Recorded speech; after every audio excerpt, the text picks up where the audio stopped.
ओम शांति।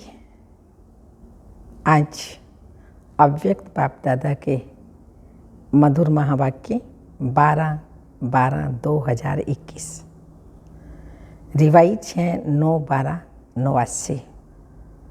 आज बाबा ने योग युक्त युक्ति युक्त बनने की युक्ति बताई है। योग युक्त युक्ति युक्त बनते हैं दो बातें याद रखने से, साथी और सारथी।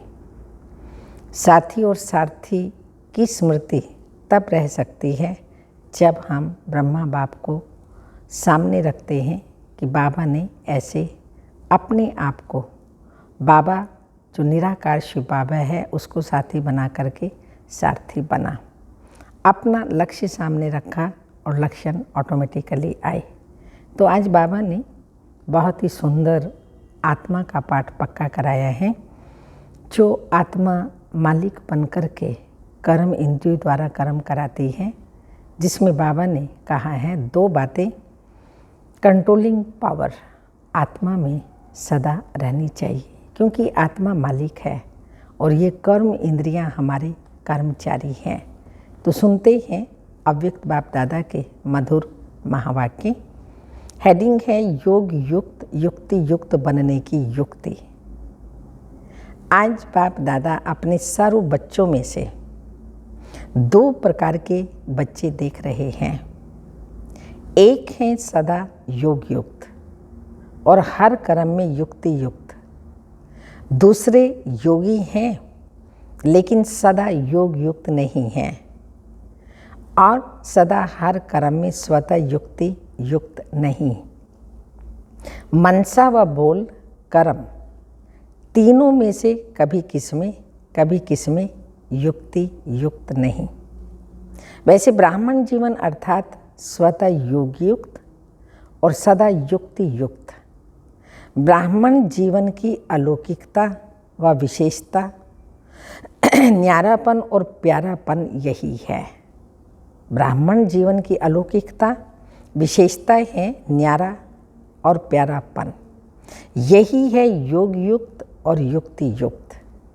लेकिन कोई बच्चे इस विशेषता में सहज और नेचुरल चल रहे हैं, कोई अटेंशन भी रखते हैं, फिर भी सदा दोनों बातों का अनुभव नहीं कर सकते। इसका कारण क्या है?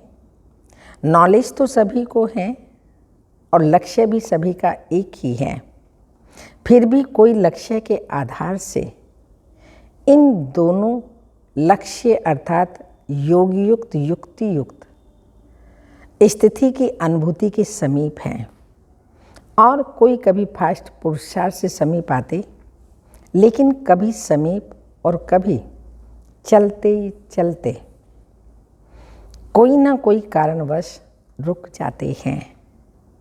इसलिए सदा लक्षण के समीप अनुभूति नहीं करते। सर्व ब्राह्मण आत्माओं में से इस श्रेष्ठ लक्ष्य तक नंबर 1 समीप कौन है? ब्रह्मा बाप। क्या विधि अपनाई जो इस सिद्धि को प्राप्त किया? सदा योग युक्त रहने की सरल विधि है सदा अपने को सारथी और साक्षी समझ चलना।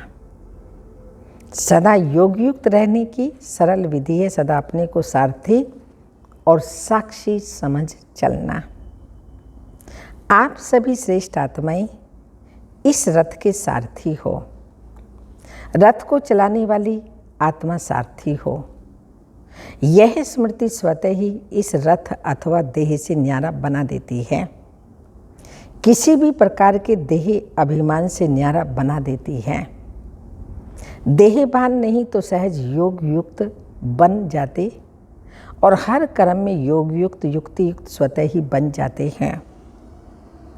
स्वयं को सारथी समझने से सर्व कर्म इंद्रियां अपने कंट्रोल में रहती हैं, अर्थात सर्व कर्म इंद्रियों को सदा लक्ष्य और लक्षण की मंजिल समीप लाने की कंट्रोलिंग पावर आ जाती है।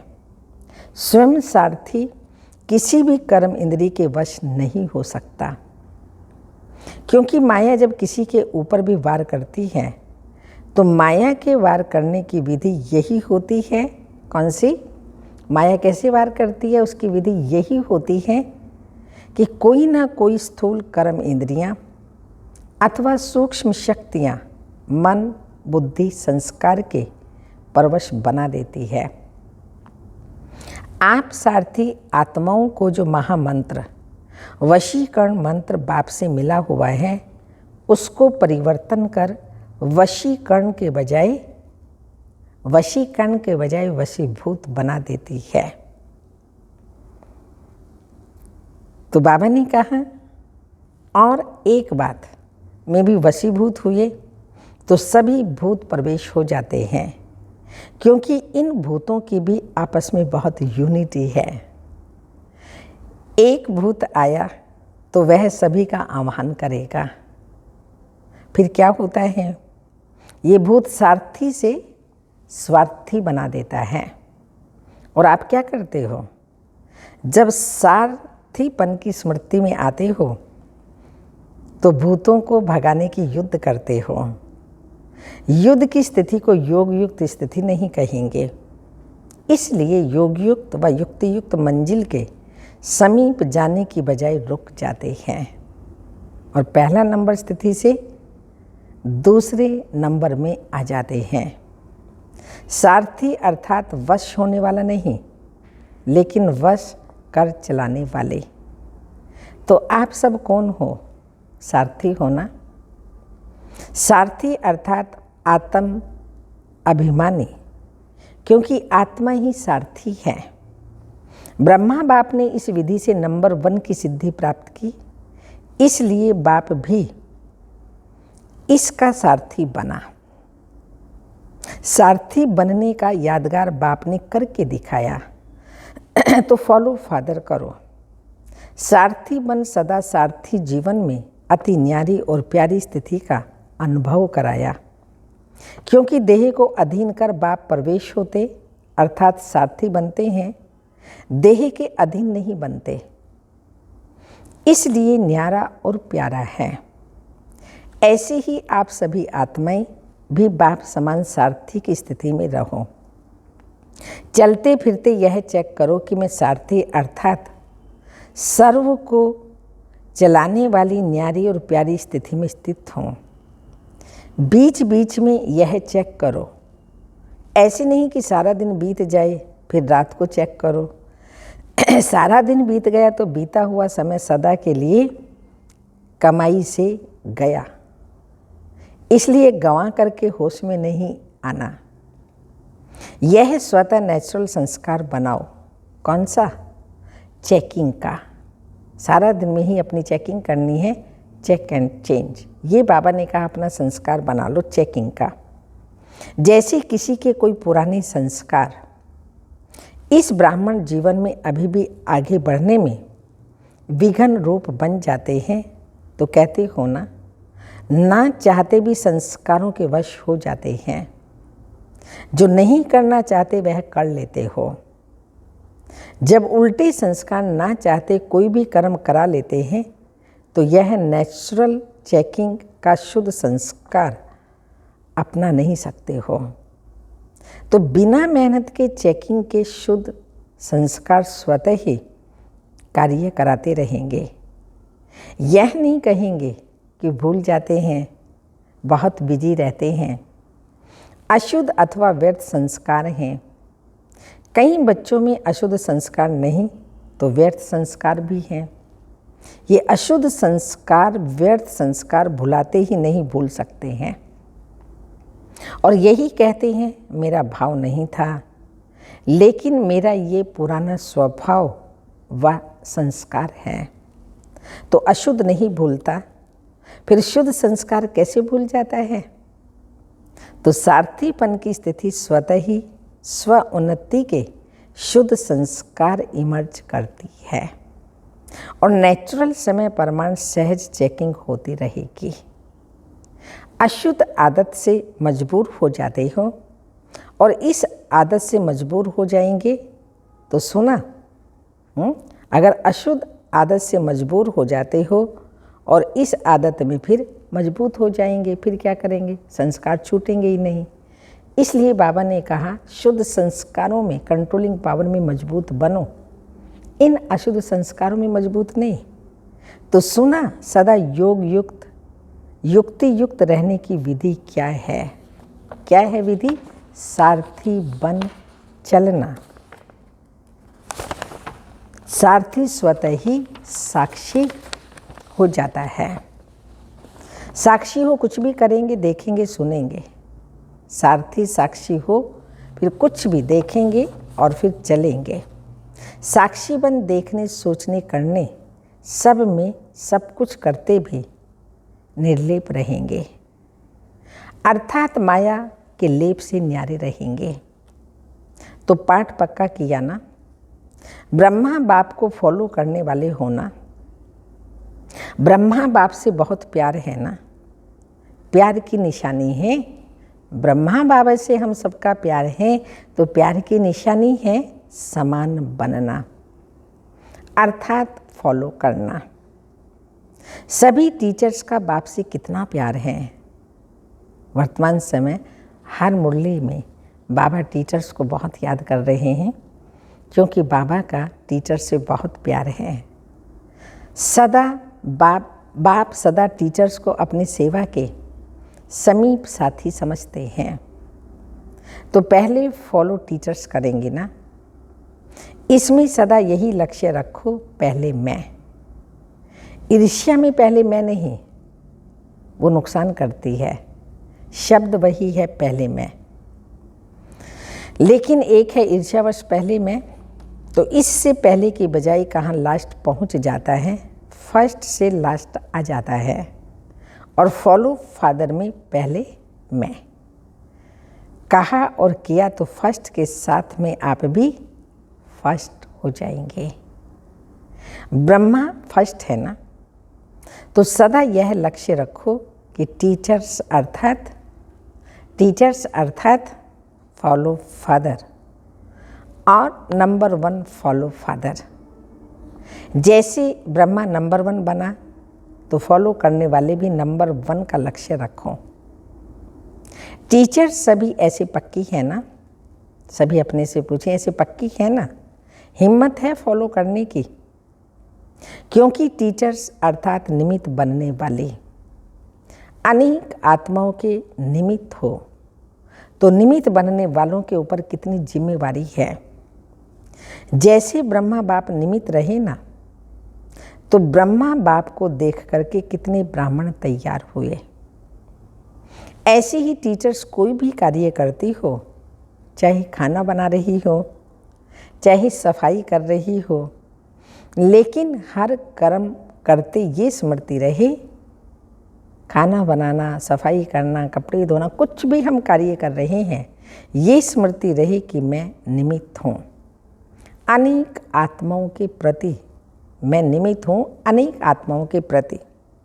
जो और जैसा मैं करूँगी, मुझ निमित्त आत्मा को देख और भी करेंगे। इसलिए बाप दादा सदैव कहते हैं, एक तरफ है भाषण करना और दूसरी तरफ है बर्तन मांजना। दोनों ही काम से योग युक्त, युक्ति युक्त, दोनों ही कार्य करो, लेकिन दोनों में योग युक्त और युक्ति युक्त रहें। काम कैसा भी हो, लेकिन स्थिति सदा योग युक्त और युक्ति युक्त हो। ऐसे नहीं भाषण कर रहे हैं तब तो योग युक्त रहे, और बर्तन मांजना अर्थात साधारण काम कर रहे हैं तो स्थिति भी साधारण हो जाए। नहीं, हर समय फॉलो फादर। सुना? आगे बैठती हो ना, तो बैठने में आगे कितना अच्छा लगता है, और सदा आगे बैठने में कितना अच्छा लगेगा। जब भी कोई ऐसा कड़ा संस्कार पीछे करने की कोशिश करे, तो यह सीन याद करना, जब आगे बैठना अच्छा लगता है तो आगे बैठने में क्यों पीछे रहें। तो जब कोई बात आए तो मधुबन में पहुंच जाना और अपने को हिम्मत उमंग में लाना, क्योंकि पीछे रहने वाले तो बहुत आएंगे पीछे। आप लोग भी पीछे रह जाएंगे, फिर पीछे वालों को आगे करना पड़ेगा।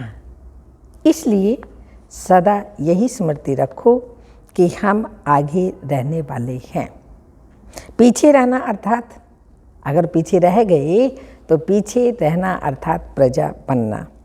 प्रजा तो नहीं बनना है ना, प्रजा योगी तो नहीं है, राजयोगी होना। तो फॉलो फादर। अच्छा, फौरन क्या करेंगे? फॉलो फादर करेंगे ना। कहाँ तक पहुँचेंगे? सभी फ्रंट में आएंगे। जो भी आए हैं फॉलो फादर कर फास्ट और फर्स्ट आना है। यह नहीं सोचो फर्स्ट तो एक ही आएगा, लेकिन फर्स्ट ग्रेड तो बहुत होंगे ना। फर्स्ट नंबर तो ब्रह्मा आएगा, लेकिन फर्स्ट ग्रेड में तो साथी रहेंगे। इसलिए फर्स्ट में आना, एक फर्स्ट नहीं होगा, फर्स्ट ग्रेड वाले बहुत होंगे। इसलिए यह नहीं सोचो पहला नंबर तो फाइनल हो गया, इसलिए सेकंड में ही आएंगे, सेकंड ग्रेड में नहीं जाना। जो ओटे सो अव्वल अर्जुन। अव्वल नंबर माना अर्जुन। सबको फर्स्ट में आने का चांस है, सब आ सकते हैं। फर्स्ट ग्रेड बेहद है। हाँ, बाबा कह रहे हैं फर्स्ट ग्रेड कम नहीं है, फर्स्ट ग्रेड बेहद है। कोई भी पुरुषार्थ कर फर्स्ट ग्रेड में ब्रह्मा बाप समान आ सकते हैं। तो फर्स्ट ग्रेड बेहद कम नहीं है, तो सभी फर्स्ट में आएंगे ना। पक्का? बाबा पक्का करा रहे हैं, पक्का है ना। अच्छा, अव्यक्त बाप दादा के जोन वाइज उच्चारे हुए मधुर महावाक्य। तो पहले है इंदौर जोन। बाप दादा की श्रीमत ने श्रेष्ठ गति को प्राप्त करा लिया, ऐसा अनुभव करते हो ना। जैसी मति वैसी गति होती है, तो बाप की श्रेष्ठ मत है तो गति भी श्रेष्ठ होगी ना। कहते हैं कि जैसी अंत मते वैसी गति, आदि आदि। तो यह क्यों गाया हुआ है? क्योंकि बाप चक्कर के अंत में ही आकर श्रेष्ठ मत देता है। तो अंत समय पर श्रेष्ठ मत लेते हो और अनेक जन्म सदगति को प्राप्त करते हो। इस समय बेहद की अंत मते सो गति श्रेष्ठ हो जाती है। तो इस समय का ही यादगार भक्ति में चला आता है। एक जन्म की श्रेष्ठ मत से संगम युग पर एक जन्म हम ब्राह्मण श्रेष्ठ मत पर चलते तो कितनी जन्म तक श्रेष्ठ गति प्राप्त करते हो। सब यादगार इस संगम युग के ही हैं। यादगार क्यों बने? क्योंकि इस समय याद में रहकर कर्म करते हो। भक्ति मार्ग में सब यादगार इसीलिए बने क्योंकि अभी हम परमात्मा शिव बाबा की याद में रहकर हर कर्म करते हैं। हर कर्म का यादगार बन गया। आप अमृत वेले विधि पूर्वक उठते हो तो देखो आपके यादगार चित्र में भी विधि पूर्वक उठाते हैं। कितना प्यार से उठाते हैं जड़ चित्र, लेकिन कितने दिल से स्नेह से उठाते हैं। देवी देवताओं को घंटी घड़ियाल बजा करके अमृत वेले उठाते हैं। उठाते भी हैं तो फिर खिलाते भी हैं, सुलाते भी हैं, क्योंकि आप इस समय सब याद के विधि पूर्वक करते हो। सोते हो बाबा की याद में, खाते हो बाबा की याद में, कहीं जाते हैं बाबा की याद में, ब्रह्मा भोजन बनाते हैं बाबा की याद में। हर कर्म बाप की याद में करते हैं तो भक्ति मार्ग में फिर वो यादगार बन जाता है। खाना भी विधि पूर्वक खाते हो। क्या विधि है खाना की? विधि पूर्वक भोग लगाकर खाते हो ना, या जैसे है वैसे खा लेते हो? ऐसे तो नहीं। किसी को खाना देना, इसलिए जल्दी जल्दी में भोग नहीं लगाया। अगर किसी को देना भी है, कोई मजबूरी है, तो भी पहले अलग हिस्सा जरूर निकालो। बाबा का निकाल करके फिर दे सकते हैं।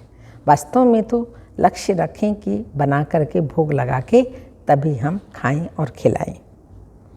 ऐसे नहीं किसी को खिलाकर पीछे भोग लगाओ। विधि पूर्वक खाने से सिद्धि प्राप्त होती है, खुशी होती है, निरंतर सहज याद भी रहती है। तो अमृत वेले से लेकर रात तक जो भी कर्म करो, याद के विधि पूर्वक करो, तब हर कर्म की सिद्धि मिलेगी। सिद्धि अर्थात प्रत्यक्ष फल प्राप्त होता रहेगा। सबसे बड़े से बड़ी सिद्धि है प्रत्यक्ष फल के रूप में अति इंद्रिय सुख की अनुभूति होना। सदा सुख की लहरों में, खुशी की लहरों में लहराते रहेंगे। पहले प्रत्यक्ष फल मिलता है, फिर भविष्य फल मिलता है। इस समय का प्रत्यक्ष फल अनेक भविष्य जन्मों से भी श्रेष्ठ है। अगर अभी प्रत्यक्ष फल नहीं खाया तो सारे कल्प में कभी भी प्रत्यक्ष फल नहीं मिलेगा। अभी अभी किया, अभी अभी मिला, इसको कहते हैं प्रत्यक्ष फल। सतयुग में भी जो फल मिलेगा वह इस जन्म का मिलेगा, दूसरे जन्म का नहीं। लेकिन यहाँ जो मिलता है वह प्रत्यक्ष फल अर्थात अभी अभी का फल है। तो प्रत्यक्ष फल से वंचित नहीं रहना, सदा फल खाते रहना। ये प्रत्यक्ष फल अच्छा लगता है ना। ऐसा भाग्य कभी सोचा था? भगवान आकर के प्रत्यक्ष फल दिलाएगा, ऐसा भाग्य कभी सोचा था? भगवान द्वारा फल मिलेगा, यह तो स्वप्न में भी नहीं था। तो जो बात ख्याल ख्वाब में नहीं हो और वो हो जाए तो कितनी खुशी होती है।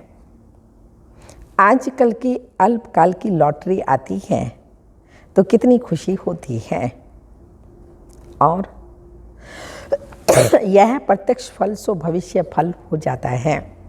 तो नशा रहता है ना, या कभी कम कभी ज़्यादा तो नहीं, सदा एक रस स्थिति में उड़ते चलो। सेकंड में उड़ना सीख गए हो ना, या ज़्यादा समय लगता है? संकल्प किया और पहुँचे, इतनी फास्ट गति है। संकल्प सबसे फास्ट गति है। संकल्प किया और पहुँच गए। अच्छा, इंदौर जोन वाले सभी संतुष्ट हो ना? माता ही सदा संतुष्ट हो। कभी परिवार में भी लौकिक द्वारा असंतुष्ट तो नहीं होती हो? कभी तंग होती हो? कभी चंचल बच्चों से तंग होती हो?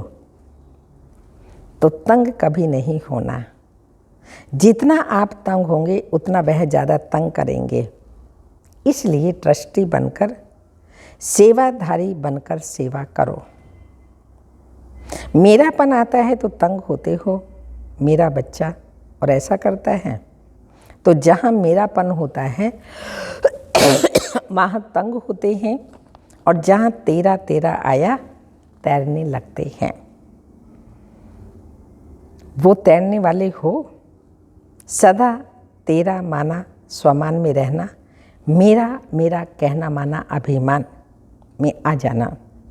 तेरा तेरा मानना माना स्वमान में रहना। तो सदा स्वमान में रहने वाले अर्थात तेरा मानने वाले हैं, यही याद रखना। डबल फॉरेनर्स भी सिक्की लदे हैं, कितनी खुशी रहती है, उसका वर्णन कर सकते हो? बाबा पूछ रहे हैं, खुशी का वर्णन कर सकते हो? बेहद का बाप है तो प्राप्ति भी बेहद की है, इसलिए हद की गिनती कर नहीं सकते। तो बाप दादा तो डबल विदेशी बच्चों को तीव्र पुरुषार्थ की रफ्तार में देख खुश होते हैं। भारतवासी तो भारत की बातों को जानते हैं, लेकिन यह लोग न जानते भी इतने समीप तीव्र पुरुषार्थी बने हैं। तो कमाल की है ना। तो डबल लकी हो गए। और भारतवासियों को क्या नशा है? हम ही हर कल्प में अविनाशी भारतवासी बनेंगे, यह नशा है ना। अविनाशी खंड भारत है, हर एक का अपना अपना नशा है।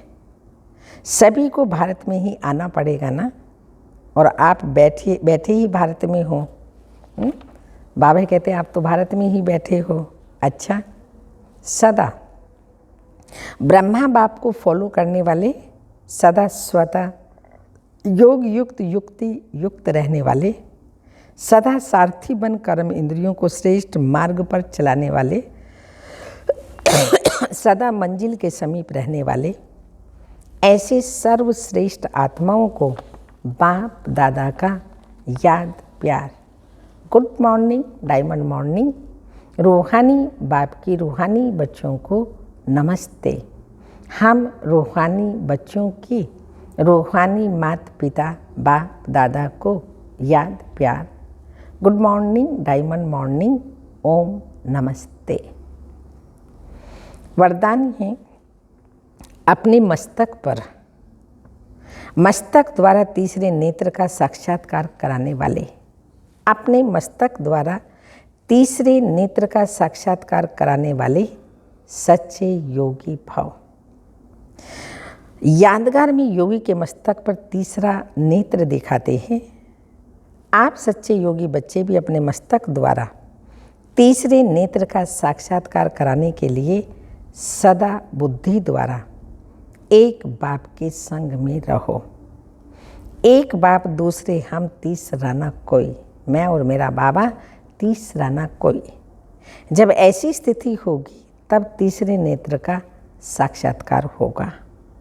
अगर बुद्धि में कोई तीसरा आ गया, मैं और मेरे बाबा के सिवाय अगर बुद्धि में तीसरा आ गया तो तीसरा नेत्र बंद हो जाएगा। इसलिए सदैव तीसरा नेत्र खुला रहे। इसके लिए याद रखना, तीसरा ना कोई। सदा मेरा तीसरा नेत्र ज्ञान का खुला रहे, इसके लिए सदा याद रखो, तीसरा ना कोई, मैं और मेरा बाबा तीसरा ना कोई। स्लोगन है प्रसन्नचित्त बनना अर्थात परेशान होना और परेशान करना। प्रसन्नचित्त होना अर्थात परेशान होना और परेशान करना। तपस्या की पॉइंट है कर्मातीत बनने के लिए चेक करो कहाँ तक कर्मों के बंधन से न्यारे बने हैं। कर्म तो करना है लेकिन कर्म के बंधन में नहीं आना है। तो देखना ये है कि मैं कहाँ तक कर्म बंधनों से न्यारा बना हूँ। लौकिक और अलौकिक कर्म और संबंध दोनों में स्वार्थ भाव से मुक्त कहाँ तक बने हैं। बंधन में बंधना अर्थात स्वार्थ है, और जहाँ निस्वार्थ सेवा है वहाँ कर्म करते हुए भी कर्म बंधन से न्यारा और सदा बाबा का, परिवार का, सबका प्यारा।